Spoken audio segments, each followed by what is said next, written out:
Hello everyone, this is Matthew Frailey, founder of BreakpointTrades.com, founded it 21 years ago back in 2003 to provide the most advanced technical analysis on the planet, amazing trade ideas, mechanical trading systems, which is our passion. We have 21 spying ES mean reversion systems with about 90% winning trades. We have amazing KISS systems, which we run on 750 stocks and ETFs. And we have a high performance KISS system section. Folks can use it to manage 401ks, for a trading account, you name it. Amazing stuff here. Again, been here for 21 years. In addition to all that, we have 5 detailed newsletters per week, dozens of actionable trade ideas. We have an active community, and again, I send out trade notifications for our system trade. So great place to subscribe to. Whether you're you don't have to be a day trader. In fact, I'd say most of our subscribers are not day traders. We have information for day traders, swing traders, folks who are retired, playing golf all day, want to manage their 401ks, advisors, gold bugs, system traders, pretty much something for everyone. It's like a smorgasbord for folks who follow the stock market and trade. Again, you just pick and choose what fits your style. And anyway, let's go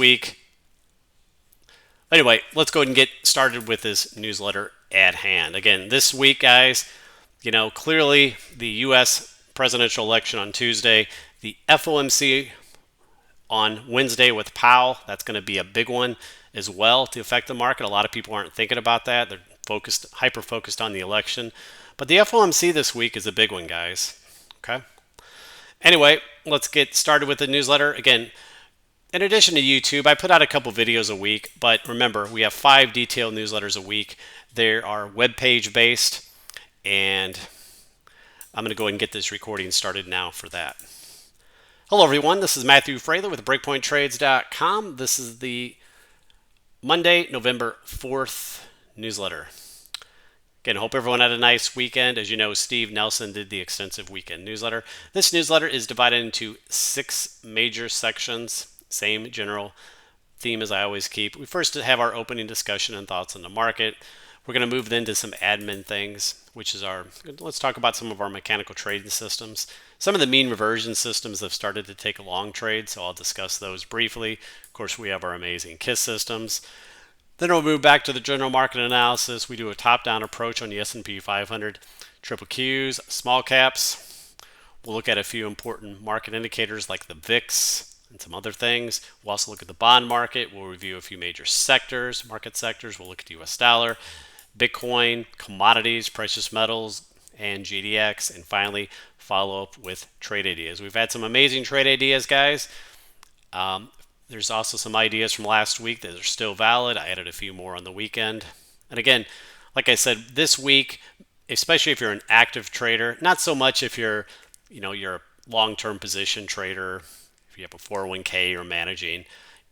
But if you're just an active trader, you're in and out of stocks, this week maybe, especially the next few days, maybe a time to be a lot more conservative on the market. But again, we'll review everything, see what the charts look like. And like I said, as far as the market, long term, intermediate term, we still have a strong uptrend. Short term, we've been downtrending for the last 2.5 weeks. The S&P 500, focusing on that, bounced near its 50-day moving average last week. So far, we have 3 waves to the downside. We're still holding that major pivot zone, basically the demand zone. I need to change this to 56.74. That's your big support. So we're still holding that. That could still be a wave 4 perhaps, with a wave 5 rally to come after all this to a new high. We're still favoring that, but do we hold this major support at 56.74, or do we go lower to one of the major fib levels, or an uptrend line? All right, we'll see. Like I said, the market isn't cheap on a fundamental basis. Just ask Warren Buffett, who hasn't bought anything seemingly forever. It is loaded in cash, but that is not a timing for the market, right? For the short term. Again, for the day today, the market, the Dow lost 0.6%, S&P and NASDAQ about 0.35%, while the Russell small caps outperformed, gaining 0.5%. Okay. Again, guys, like I said, election FOMC on Tuesday, FOMC on Wednesday. So those are major market movers. Next, before we get back to the general market analysis, let's talk about some of these mean reversion mechanical systems. So this image shows you some of these mean reversion systems that have started to take initial trades. Remember, on the SPY and ES mean reversion systems, we have 21 of those systems. And I run them across both instruments, SPY and MES futures, in order to get the most trade opportunity. So last week we had the trend pullback trigger on both the SPY ETF and ES futures. We also had the S-trap trigger on ES futures. And some of these other side systems, the VIX Bollinger Band system also triggered along on Friday, and some of these volatility systems triggered. The Dow, actually, the volatility system was short on Friday. It actually closed today for a nice winning trade. Okay. Now, as far as the volatility systems, I haven't officially added those to the website yet. I'm not sending trade notifications out for those yet at this time. That said, I do post them on our active community, and some folks can follow them if they want. But they're nice mean reversion type systems. They're generally quite accurate, but they're shorter term. Okay. Should the market again have another little swoon to the downside, some of these mean reversion systems can be a little early. You could see on the trend pullback, you could see how some of these had a couple entries before they caught the long. And so that's true on these mean reversion systems. Sometimes they could have 2 or 3 entries. But for now, we have a few of these that are now long with 1 entry. Okay. Next, image number 3. So let's take a look at some of the statistics to these mean reversion systems. First off, here's the DIA volatility system. So you can see a profit factor of 21.2. And an easy way to think of profit factor, guys, is it's essentially the gross profit divided by the gross loss. Or really the way I like to think about it is, so with a profit factor of 21, that means for every dollar that system lost, it gained $21. That's very impressive.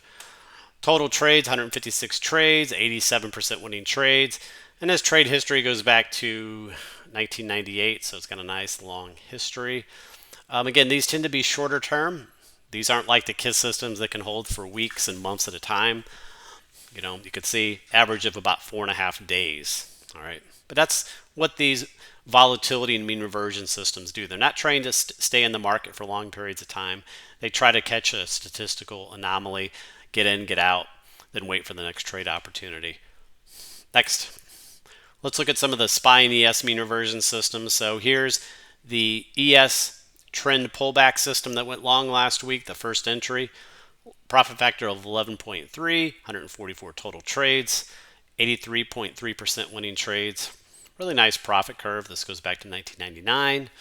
And an average of about 7 days, 9 hours for the trade hold time. Again, that's just an average. And here's the same system, the trend pullback, but on the SPY ETF. So 9.88, 9.9 profit factor, very respectable. 212 total trades, 85% winning trades, averaged about 7.5 days. Very nice profit curve. Again, guys, should the market go down first before it attempts a bounce, we could see some additional entries. If that occurs, I will of course be sending out trade notifications to our subscribers. If you want to get access to these signals and start following them yourselves, make sure to sign up to a subscription to breakpointtrades.com. Our best subscription is our 6-month membership. Gives you about a 40 to 50% discount over the monthly. Anyway, let's move back to the general market newsletter. So image number 6 shows the index sector table, what transpired today. You can see the major indexes, most of these down 0.3 to 0.6%, with the Russell clearly leading, finally up 0.5%. As far as the 21 market sectors, you can see it's pretty much a mixture of up and down, 50-50 mixture of up and down today. All right, no real big moves here. In fact, it looks like the largest move was banks down 1%, but XLE energy and oil services were up. But those are the biggest moving sectors today. Most of these were fairly benign, up or down. Currency wise, US dollar down 0.4%. Remember that dollar's been super strong, but it's struggling now at that resistance area that we've been showing. Cryptocurrencies, Bitcoin had a nice pullback today. That said, this is going to move with the market. I think when the market does bottom, this will likely rally. If the market sells off more, this will sell off more as well. Okay. It's also going to be dependent on the election. If Trump is elected, that's going to be a positive for Bitcoin. Again, I'm not going to get political, but it is what it is. And as far as commodities here, you can see DBC today up 1.7%. A lot of that was due to crude oil and natural gas, which had good rallies today. Copper up 1.7%. Precious metals, gold up 0.14%, silver up at 0.3, GDX 0.13. So pretty benign there. And as far as the bond market, nice pullback in the 10-year, 30-year Treasury yields. Didn't help the market today though. And image number 7, this shows you all the economic news calendar this week. Again, Tuesday, ISM, we have the election, ISM services, PMI, we have the election. And of course, again, besides all that, FOMC rate decision on Wednesday, that's another big one. All right. Anyway, let's go and jump to the charts. So first image below, item number 8 is SPXU. That's the triple inverse ETF for the S&P. And this is couple weeks ago, I showed this falling wedge with MACD divergence, and it's produced a nice little trade. Late last week, I said it would likely at least pause at this 25.50 area. You could see how that was previous support in August, became resistance in October. So this is now resistance. Again, does this sell off, go back to a low, or is it just pausing here before an eventual breakout and pushing higher? We'll see. Next, some of these earnings, the big cap techs haven't done that great this year. Remember, it's generally the big cap tech stocks. It's been kind of a layup where you could pretty much buy them and almost always get rewarded. But it's not been the case this time. And a lot of these have not performed very well. Here's Apple, which had earnings last week. You can see it's been declining since, broke that little uptrend line, and has went lower. And Google. Now Google has held up okay here. Google's had a nice move out of that coil inverse head and shoulder type pattern. And it still looks okay here. Lighter volume on the pullback. Now we'll see if it can, it's pulling back to support. You can see this was previous resistance. Things like Meta have weakened quite a bit, Microsoft, etc. So we'll see, guys. And let's jump to the index charts. So image number 11, this chart shows you the 5 key major indexes. Again, we could see the last 2.5 weeks we've worked from the upper Bollinger Bands down to the lower Bollinger Bands. You could see so far since last Thursday, a couple little doji candlesticks. So can we hold here, or are we going to have a little dump to the downside? We'll see. You can see the Russell at the bottom. It was up 0.5% today. It's nearing this uptrend channel line of this potential ascending triangle pattern. Next, moving on to the S&P 500. Here's the S&P 500 KISS system. So beautiful system. It went long back in late October 2023. You can see it's really done a great job of catching the uptrends. STS, you can see the smart trailing stops being raised all the time. It's gotten in and out a couple times, but it's done a very good job at really, just keeping in the trend, keeping you out of those corrections. And you can see we've had a nice pullback. We had a DeMark 9 a few weeks back. Those are always something to watch, or the DeMark 9-13 combos. We lost the ATR support last Thursday, so now ATR above is resistance. Okay, we're still above the smart trailing stop. So if you're still following this system, if you're long the S&P, smart trailing stop is at 56.56. Again, you can round that up or down depending on your choice, but that's where the stop is. And moving average limit is still positive for now. BPTMA is really pulled back into it. So again, this is an important area. You got the 50-day moving average here. We'll see if this can hold or not. Longer term, your bigger supports below would be the weekly ATR here, and of course the 200-day moving average. Again, those are quite far away. So for now, we have these areas to contend with. Image number 13, here's the 4 time frames. Again, we're below the ATR on all the time frames now, like I said. So we are downtrending here in the short term. We have been for the last 2.5 weeks. Okay. Next, chart number 14. Here's a weekly view of the S&P, just showing you this. You can see so far this is now the 3rd week we've pulled back. There's a little demand zone here, and we'll see if this can hold or not. If not, then we may need a deeper pullback to maybe even the uptrend line of this weekly channel. Again, this last high clearly had pretty pronounced RSI divergence, MACD divergence. You can see the MACD is now crossed to the downside. So we'll see if this area can hold. We could have another pop, or if we have a drop down to the uptrend channel line. Next, chart number 15. Here's a simple monthly chart of the S&P. I showed this last week. Again, we had 5 up months in a row from that November low of last year, 2023. Then we had a 1-month correction in April of this year. Then we had another 5 months up consecutively. So not surprised that we had a pullback in October. Again, do we just get 1 month pullback, or do we get a little bit more? Obviously, we're now in November. We're nearing that end of the year where the market tends to do, can do pretty well, but it doesn't mean you can't have a nice little pullback here first. Next. Chart number 16, here's a daily view of the S&P. Steve showed this on the weekend. Again, this is one of his counts. Like I said, viewing a new high as a wave 5 of C. That said, you can see we could rally from here, or this has plenty of room to come lower within this pattern, and for this pattern to still be valid for a eventual rally up. So do we hold here, or do we have a deeper correction first and then go up? We'll see. Hell of a rally, though, from the October low of 2023. Next, chart number 17. Here's another daily view of the S&P. Again, for now, one way to label it would be as that recent high was a 3. This is a wave 4 pullback. You can see this area, high of July, that high of that wave 3. We had an ABC pullback. That was a major, used to be a major resistance area, which became, once we broke that in September, became support. You could see in early October, we bounced right off of it. And we're getting close to it again. This is a little demand zone. So we'll see if this can hold or not, guys. You got support here all the way down to this 56.74 area, even down to the 56.50. So if those areas don't hold, here's some fibs to watch as well. 55.88, 54.99, 50% fib, and the 61.8% fib at 5,400.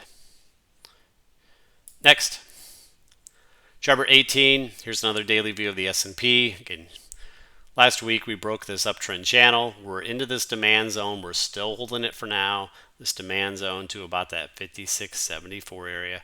So we'll see if this can hold or not, guys, or if we need another flush down to some deeper, supports, some of these fibs, or even a deeper demand zone.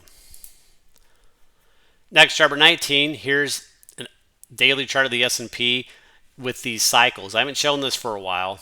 I did show this a few months back, but this daily chart of the S&P, these are 2 cycles, 2 different time frame cycles. And you can see these cycles have matched, not perfect, they've matched fairly well with some of these major inflection points on the S&P. And anyway, notice that you have both cycles converging right here in early November, the first week of November. So could that perhaps be a low in the market and then we rally up again? We'll see. But the cycles are all pointing to here, and I know there's some other traders out there that have a lot more advanced cycle analysis. They all have timing windows as well in early November, so we'll see if that plays out. Next, chart number 20. Here's a half-day chart, just a very clean chart. You can see the support zone below here. We're still above it. Again, you can see how we stalled at the supply zone, 2 weeks ago, where we failed, formed a lower high. Next, chart number 21. Here's a 2-hour view. So, again, a couple weeks to label this would be an A, B, C down, and you do have potential 5 waves down. You got a big support zone here. That said, we'll see how the market responds to the FOMC, how many traders are going to be nervous holding to that. You have the election on Tuesday, then you have the FOMC on Wednesday. Okay. And of course, this also, you can see we're right around the 38% fib here. You can see the other fibs below should we lose this area. Next, chart number 22, here's a 60-minute chart. Remember last week we broke down through that obvious coil pattern. And Friday we bounced up a little bit, pulled back. Honestly, not the best looking bottoming pattern here. This could easily flush down in the morning, which wouldn't surprise me. We'll see what happens tomorrow, guys. Next, chart number 23, here's another 60-minute chart. Remember, I've been showing this wedge pattern, which so far is now playing out. That said, you can see the 38% fib comes all the way down here at 55.88 when we draw the fibs back to the August low. So that's another possible target should we break down from here. Chart number 24, another 60-minute chart. Next, chart number 25. Here's the Triple Q's NASDAQ KISS system. It is still long, of course. These last rallies have stalled at that weekly ATR. Current smart trailing stop is 479. Again, we're getting pretty close to that. Haven't tagged it yet. We'll see if this can hold or not. It is getting close, though. So if you're following the system, make sure to be aware of that.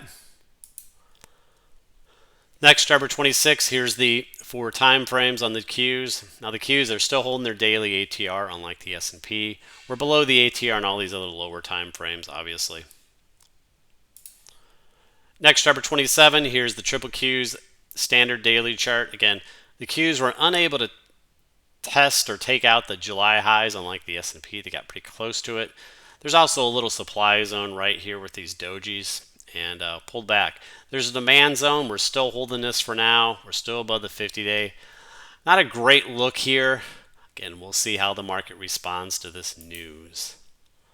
Chart number 28, here's another way to view the Qs as a rising wedge. You had MACD divergence here, so this is definitely a valid pattern. Again, we could be forming a bear flag here perhaps. You get your fibs below, that could be your lower targets. Again, we'll see the reaction. Chart number 29, here's another, this is the half-day chart, shows you the same wedge. And key low is this 477 area. So that was created with a break of structure. Below that, looking for deeper pullback. So this is your big support right now, 477 on the Qs. The bulls really need to hold that, otherwise we're looking for quite a bit lower prices, but for now we're still above that support. And finally, chart number 30 here is IWM small caps, still in the coil pattern, little bounce today. For now, this is a nice looking pattern. Again, should the market hold up and not break down, I am expecting the small caps to eventually outperform here. They're still holding this pattern. There's a bigger demand zone down here, but for now, they're still holding into the pattern. All right, guys, we'll see what happens tomorrow. And tonight, futures are weakening. ES futures are down about 7 points. Not surprising. Again, a lot of folks are not wanting to take a lot into the election, which does not surprise me. Next, chart number 31. Here's the VIX with the Bollinger Bands. This is the VIX Bollinger Band system. So this closed outside its upper Bollinger Bands last Thursday, and then it closed back inside its Bollinger Bands on Friday. So officially that's a VIX Bollinger Band buy signal. And these have been really good. As you can see, the arrows show all the VIX Bollinger Band buy signals over the last year. That said, we'll see if this one plays out. Again, sometimes when you first go above the upper Bollinger Bands, sometimes you need a couple moves above it before your true bottom. I'm not looking for anything like we had in August where the VIX spiked up to 66, but could you have something like this in April where the VIX needed to go above its upper Bollinger Bands a couple times before the true bottom? We'll see. But this did go on a buy signal, at least for an initial entry on Friday. Next, chart number 32, here's the Triple Qs versus the Triple Qs equal weighted. Remember, we had this divergence a week ago as a warning sign, and so far that produced a pullback in the market. Next, chart number 33, here's S&P 500 versus HYG. That's high yield corporate bonds. The two are highly correlated, and this was a nice little coal in the canary mine showing up a couple weeks ago. You had that higher high in the S&P, lower high in the high yield corporate. And so far, that's led to a pullback. You can see you tend to get these divergences near major inflection points, major lows in the market, major highs. So it's always something to pay attention to. So far, we've got a little pullback here from it.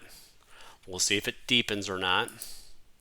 And let's move to the bond market itself. So chart number 34, here's high yield corporate. So they're still in this channel that I drew. You have this bigger demand zone down here. What the bulls need, they need this to break out of the channel. Obviously, FOMC could be a catalyst for this. You got the 20-day, 50-day moving averages pinching. Should we get another move to the downside, watch this demand zone. See if it can hold that. Next, chart number 35, here's TLT 20-year bonds. So far, we have 5 waves to the downside. Still looking to see if this can bottom. You got the MACD trying to curl up a little bit. Big down day on Friday, but recovery today. Well, it looks like it's trying to find some support bottom in here. And chart number 36, here's TMF. That's the triple leveraged ETF for the 20-year. So if you don't want to play TLT, if you think this will bounce, you could play this instead. All right, get a little more leverage. You can see the potential 5 waves to the downside. And chart number 37, here's the 10-year Treasury yield. Down today, you can see it's been struggling a little bit near the 61 fib, but it's been quite strong, quite nice move from that September low. So not surprising the market pulled back the last 2.5 weeks with the rally in rates. Chart number 38, there's the weekly view. So far, nice rally over the last couple months from that demand zone that I had ahead of time. Okay. That said, moving average ribbon is pinching here, so we'll see if this will form a lower high here or not. But we do have 3 waves down to the downside over the last 1.5 years. That could have completed a major pullback in the 10-year. Let's move on, review some of the market sectors. Here's XLK Technology, this rising wedge similar to the Qs, broke down. Again, these 2 candles we had the last couple days, they don't look that positive. It could be forming a bear flag with another move to the downside. Again, we'll see the reaction this week to the news. Chart number 40, here's semiconductors, which have been lagging here as well. They had an open gap up there, which they never filled. We still have some major support below. Chart number 41, here's biotech, XBI. This tends to follow the small caps, so keep an eye on this. Should the small caps start to outperform a bit, it's still holding some support areas. It tried to rally today, but pulled back in near this trend line. Chart number 42, here's XOP, Consumer Staples, still in the downtrend channel here.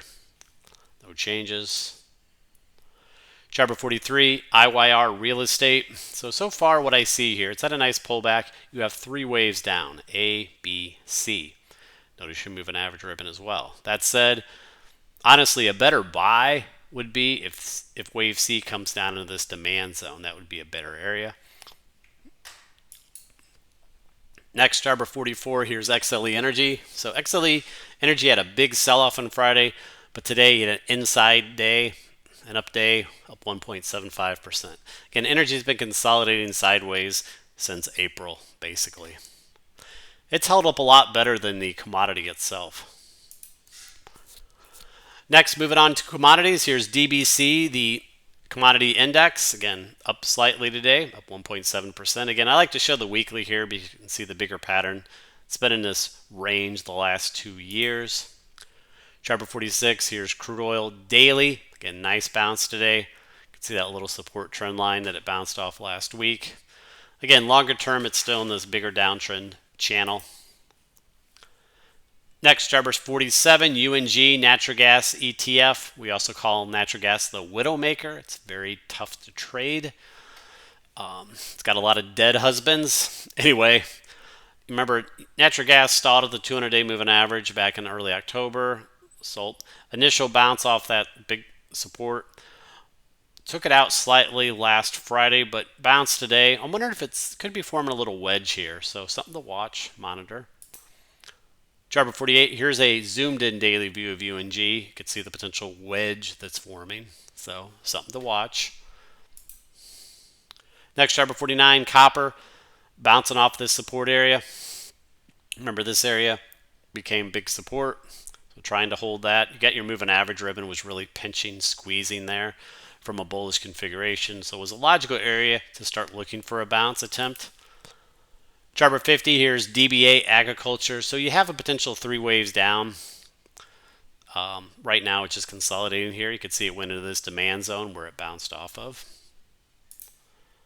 Next, chart 51, palladium. So last week had a nice pullback from that supply zone, down a little bit this week. That said, I still like the longer term chart here. I like the potential bottoming base, the volume patterns. That said, again, it's going to take time for this to play out, guys. For this to work up to that next supply zone, again, that's going to take time. I would now watch this pullback. You might get an opportunity to buy this lower risk again. And chart 52, here's the daily. Again, you get this nice coil, got way extended. Look at that ribbon. Look how wide it got the previous week. It's pulled all the way back to this trend line, and that became support. Chart 53, palladium, or platinum, I mean. Going to still monitor this longer term, this big 3-year coil that's forming. No actionable trade here right now, though. Remember, this is a monthly chart. And chart 54, here's the daily of PPLT. You have this kind of complex inverse head and shoulder look. Nice pullback here for now. I'm not in a position in this ETF. Moving on, chart 55, here's Bitcoin, just showing the weekly chart. So the previous week had a nice rally up to 73,600, but then pulled back. Remember, we put in that wave 4 in July, which looked like a really good bottom in that demand zone. So we're pausing here. I still think this should rally higher after this consolidation. If Trump wins, that could produce a big pop as well, potentially.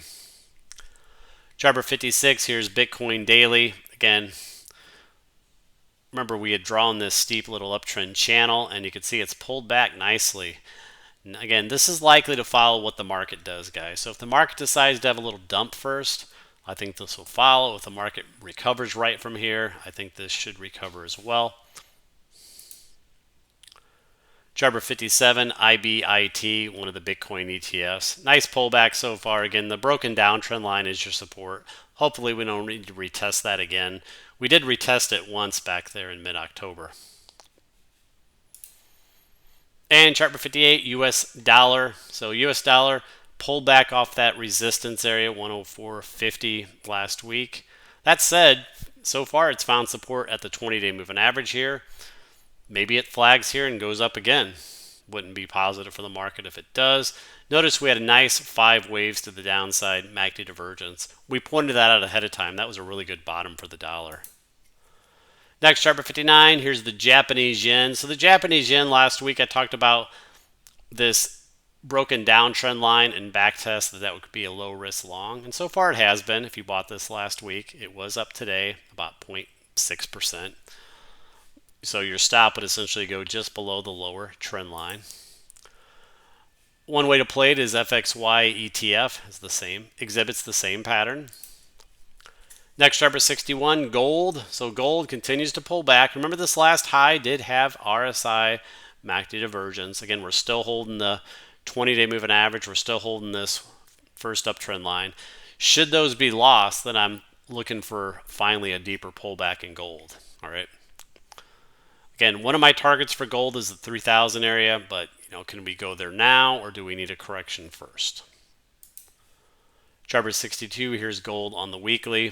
So gold, again, has been parabolic essentially. This year has been one hell of a good year for gold, the gold bugs, and vastly outperforming the S&P. So one of my things that we've been labeling this as a wave 3 of 5. When this completes, we're looking for that deeper wave 4. We'll see if we get that soon or not. Okay. Chart 63, GLL, that's the inverse gold ETF. So it's bouncing a little bit from that lower trend line, but still hasn't taken out anything. Like I said, it makes sense. Just like gold hasn't broken any supports. Chart 64, here's silver daily. So far pulled back from that uptrend channel. It's right back to the bottom of the channel line. Support for now. Chart 65, silver on the monthly. Again, silver achieved my first target of the supply zone after breaking out of this 4-year coil pattern. That said, again, longer term, I'm still expecting silver to test these higher levels, the next supply zone, and eventually make a new all-time high. But it's going to take time, guys. If gold needs a correction first, a wave 4 correction, silver will likely need some sort of correction as well. But longer term, I think it goes much higher. Next, chart 66, GDX, the miners. So far, they've had a nice pullback with the market the last 2.5 weeks. They're still holding this uptrend line here. But again, they've pulled back here. The stocks have underperformed here. You can see on the ratio. Right now, it's at the 50-day moving average, a potential little support area. Looking at the inverse ETF, DUST, that's the double inverse ETF. I've been showing this in my newsletters, and it rallied right off of the bottom of that wedge that I showed a couple weeks ago. That said, it's now at the top of the wedge, 50-day moving average, which is resistance. We'll see if this pulls back. If it pulls back from here, watch to see if it forms a higher low, or we'll see if it breaks out. Finally, moving to trade ideas, chart 68, SMCI. This got absolutely pummeled the previous week, last week, and it's back now to the bottom of this support range, 200-week moving average, the bottom of a demand zone. That said, guys, be highly, highly, highly careful of this stock. Yes, it's had one hell of a correction from 123 down to 25, but their accounting firm resigned. Are they cooking the books? You name it. Just be careful with this thing. But perfect example of a stock, a Christmas tree pattern, all the way up, all the way down. That's why, guys, you need to have a plan when you're trading. Even if you're longer term, you just want to buy and hold, there's always a time to sell. Would you have wanted to ride this up and ride it all the way down? No. And that's where the KISS systems come. The KISS systems actually caught this rally, and then they got out, and they've been out. So not saying the KISS systems are perfect, but they at least give you some sort of discipline so you don't just ride something all the way up and all the way down. All right, moving to other trade ideas, chart 69, CRBU. Here's a new one I put out on the weekend, a little low price stock coming out of a base. It was up today. So one of my first targets would be this 275 area and maybe fill in that gap. That'd be a good percentage move. Nice volume patterns here. Chart 70, ECVT. This was the long idea of mine last week. One hell of a move out of this. This had a huge pop on Friday. It actually triggered on Thursday. I put this out on Thursday, so this triggered on Friday, taking out Thursday's highs. What stood out for me were the volume patterns and the bottoming pattern, and boy, this played out. Congrats if you caught this. By the way, it hit my major target, which was filling this gap back here. Those are always a magnet. So congrats if you took it. One hell of a percentage move. Next, chart 71, SNCY, another beauty. Resistance was 1175. Hope you took your profits last Friday finally.